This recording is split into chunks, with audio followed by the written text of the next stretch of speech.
As we step into the month of September, we enter Childhood Cancer Awareness Month. Today's guest is someone whose story embodies strength and resilience.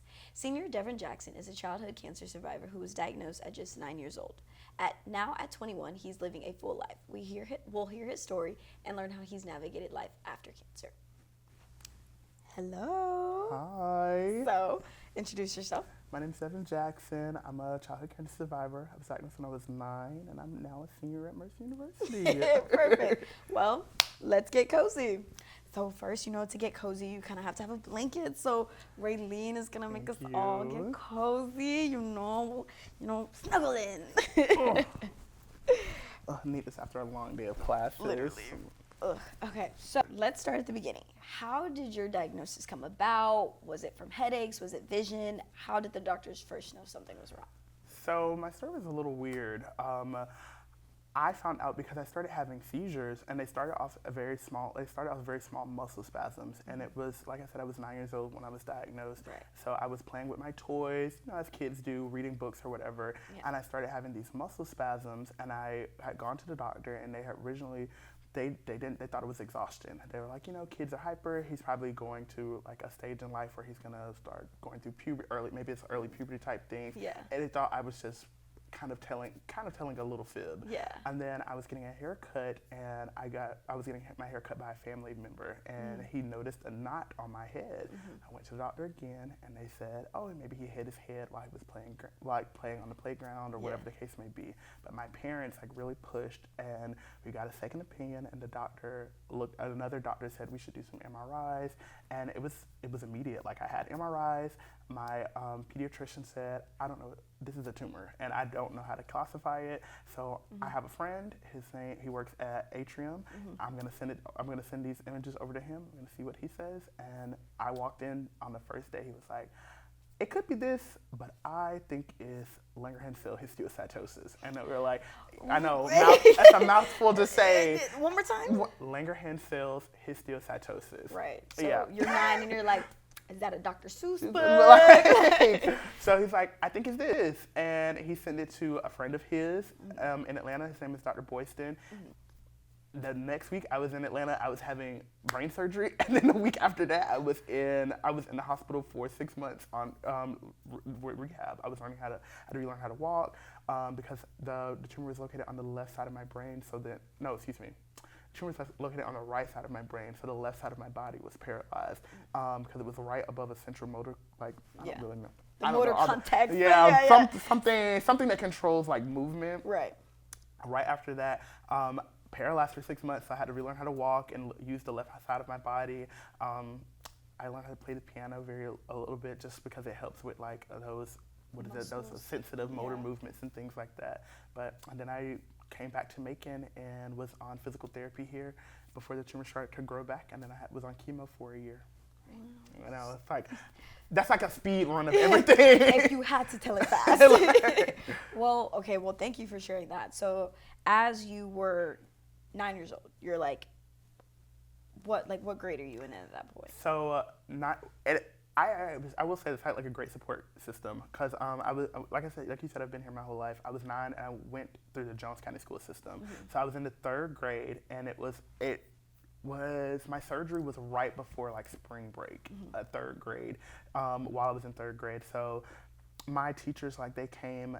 My 3rd grade teacher, she came to see me in the hospital after I had surgery, and so I missed 4th grade, and then I came back in 5th grade. And then I had a regular schooling after that. So, but 9th, 3rd grade, it's early on, still very early on in your academic career. Right. So, the next question kind of leads into that.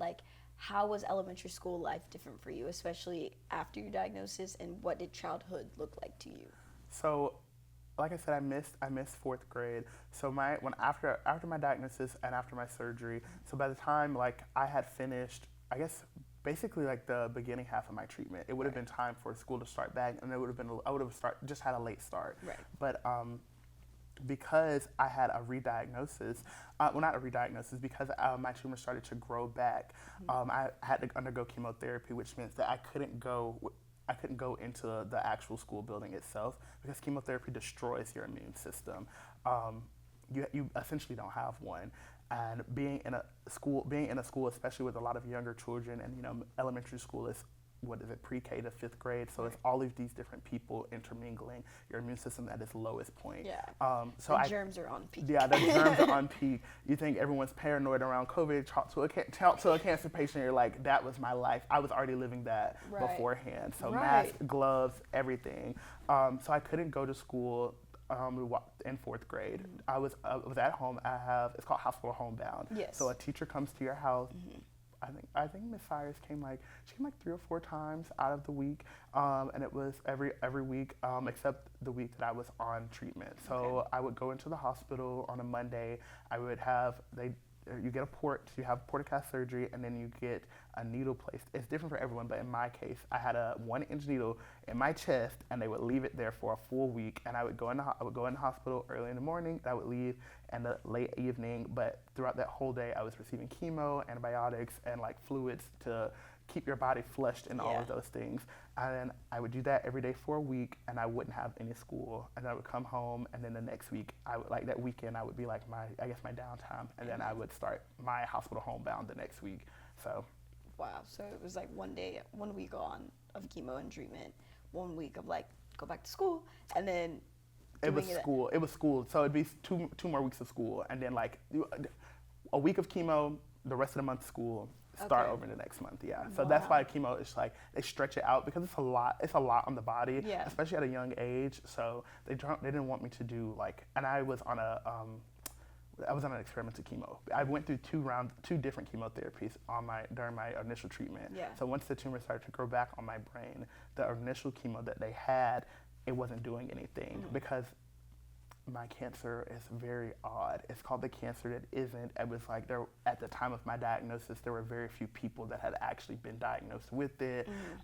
There was even fewer that were children. Yeah. Where it's located was odd. It's supposed to show up on the bones in your legs or in your lymph nodes. Mine was on my brain. It deteriorated my skull. That doesn't happen. It was just like a cluster of like, these things don't happen with this. Well, and that wasn't supposed to happen, but it happened. We can't really explain that, but it did happen. So back to back. Back to back. It got to the point where like there's a cancer institute in Texas. I'm blanking on names right now, but like they said, oh, we'll move your family out so that we can do a case study. No. We've seen this story before. So my family opted out of the case study. There was some like genetic testing just to see like where did this come from? Like why did this happen? My parents have results on all that. I don't really know what the end result was, but because of all like these random occurrences, the chemotherapy that I was on was really aggressive, and so they couldn't do it on a continuous basis. It was really just like, you can only take a week of this, and we're gonna go from there and hope for the best. And so you said that like you always like knew that you had support. So speaking of support, we have some stuffed animals here to support you through this journey as we speak, because Raylene, why is support good, girl? Thank you. I want this one. The Mercer. So you're going through all this. You're getting support from friends, from family, and your teachers. But really, like, how was it to go day to day? Like right now, you lived your whole life in Jones County. You did treatment in Jones County. You were near the hospital, right by Macon, and now you go to school at Mercer. So you spent most of your major life experiences all in like one corner, right next, like, and you went to Mount DeSales. So like your high school was near the hospital. So how does that make you feel, and how do you explain that experience when every life like major moment is in one corner of Macon? One corner of the world, yeah. So, I mean, I don't really know. I think it's kind of hard to explain. Okay, I like the question. The question is complex, but so like I said, I grew up in Jones County, but my treatment was actually in Macon. So I was treated. I received like my chemotherapy at the Children's Hospital in Macon. So like I was right down the street from here, and I think because I had so many moments here, I did have like a lot of negative associations with Macon, or just kind of being here. And that's the same for Atlanta. Like I was in Atlanta for quite a while. I had a very major brain surgery. My surgery was only supposed to be like 5-ish hours. It ran for like 8. So like, and I was in rehab, so and physical therapy. So I kind of have like negative connotations with the entire state because I just didn't want to be here. So ending up at Mercer, while it wasn't my top choice, I knew despite all the, like my academic challenges in life, because cancer sets you back a little bit in school. Yeah. I went from being, a relatively straight A student, as straight as A student you can be in 3rd grade. Right. Like I was in a gifted program. I got the Skittles for getting the kids. Yeah. So all of like I went from that to like having to kind of take a step back in things, but like even then to graduate, like finishing high school out, I still graduated top of my class. I had my GPA was a 3.8. Like I was doing fine. So I wanted to get out of Macon, and unfortunately I just couldn't, because right at like the end of senior year, they found another tumor and it was in my face. And so there was a conversation of, is this going to be benign? Like they could to like remove it completely would have been like this major intensive surgery to remove my jaw, and I would have had to undergo reconstructive surgery and just all of these like additional things, or just come back every 3 to 6 months from wherever I did go to school to have imaging done. And it was just going to be this all-consuming thing. So Mercer was it was a good school. It was a school that I had gotten into and that had given me a reasonable amount of money. So it was safe. It was safe for me because I knew that like I could stay on and support. This is where the support ties in. I knew that I could stay on with the pediatric unit. Yeah. Anyone that has dealt with a lot of hospitals knows that they can sometimes move slow. The medical system in this country is rocky, to say the least. But one thing they don't play about for, or at least in my case, was the children. So like I was able, typically when you turn 18, you age out. But if you're in college, for at least Children's Hospital in Macon, you can continue to see your pediatric oncologist because they have been with you since your journey started. Right. And that was a benefit for me, because if I had left, I would have had to been find a new oncologist. In the adult sector. Yeah, in the adult sector where things kind of move slowly, and a lot of it's like, well, you should have known that, or you didn't look this up, and it's like, girl, I'm just a girl. How was I supposed to know? Like, I had an exam tomorrow. How was I supposed to look up 18 different medical diseases? Like, literally, like, sorry, I didn't go on Wiki Google, and I'm not a STEM kid, so I don't know none of this. This is not my major. I don't know what that disease is. I didn't know the symptoms. I'm sorry, girl. I thought it was stress. Like, I had an essay, I had a concert, I had SGA. I had a test to do, and they're like, well, no, that was the signs that your tumor was killing. Who was gonna tell Christina? I had no idea. So, but like that's why it was big for me to like stay relatively close. Yeah. I mean, my family's in Gray, so like my family's like 25-30 minutes away from me at all times. Yeah. Both my parents work in Macon, so like that was convenient. And then like since I had been diagnosed when I was 9, there are support groups for everything. Yeah. But two of like the big ones that I'm really involved with are Jay's Hope and Joshua's Wish. And because I was so heavily involved with them, I was still gonna have the support of them because they're both in Macon. And like I had done things in high school and my young adult life. I started my own mentorship program with Jay's Hope. I'm an ambassador for Joshua's Wish. I volunteer at their events. So like I knew that I was going to have people nearby, and even some of my friends that I had made through like my journey with cancer were relatively close. Like one of my best friends are like a sibling to me. They go to school in Milledgeville. So we're all relatively close to one another. Right. So I guess like to round this all up is like, one, thank you for like being able to share your story, because I mean you did like go through a lot in such a short period of time, and then society kind of was like, well, you seem fine, so like so what is like the expectations, one, of like how do you see life? What is your biggest takeaway? So like how do you see life? How do you see support? How do you see patience? Because obviously you grew a lot with patience, and like everyone telling you like, oh, like just give it time, you'll be able to like walk again, and you're like, girl, I'm up in this bed, somebody come get me. Yeah. So what's been your biggest takeaway through this journey? And I think I've had a lot of like takeaways from my journey that I guess I don't realize until later on. Right. Like I mean, I'm really big on like don't judge a book by its cover, because like you said, I look fine. So like if I was just walking down the street, most people don't. There's a look. I feel like when you tell people that you have like you've gone through some struggle in life, they expect you to look a certain way. Right. And that's just not the case for me. Like my best friend, the person I was just referencing in Millersville, like they're an amputee. But when we are out in public, you know, they're treated differently, the people interact differently around them. But when we're together, there's nothing. Like I don't see, it's like you don't see the difference that people expect you to. Yeah. And so like I always try to say, you know, you never know what people are going through. That's something I'm really big on. You never know what people are going through. You never know what struggles people have. And you should never really judge anyone based off whatever you're seeing at first. Right. Because at points there were times where Kelsey, who is like my best friend, so like literally like a sibling, they were more mobile than me, and like they literally have a prosthesis, and I'm like, so like What's going on? you're judging because they have a prosthesis, but here I am, I can't walk. They're running down the hall, right. like, and then patience, like being literally waiting.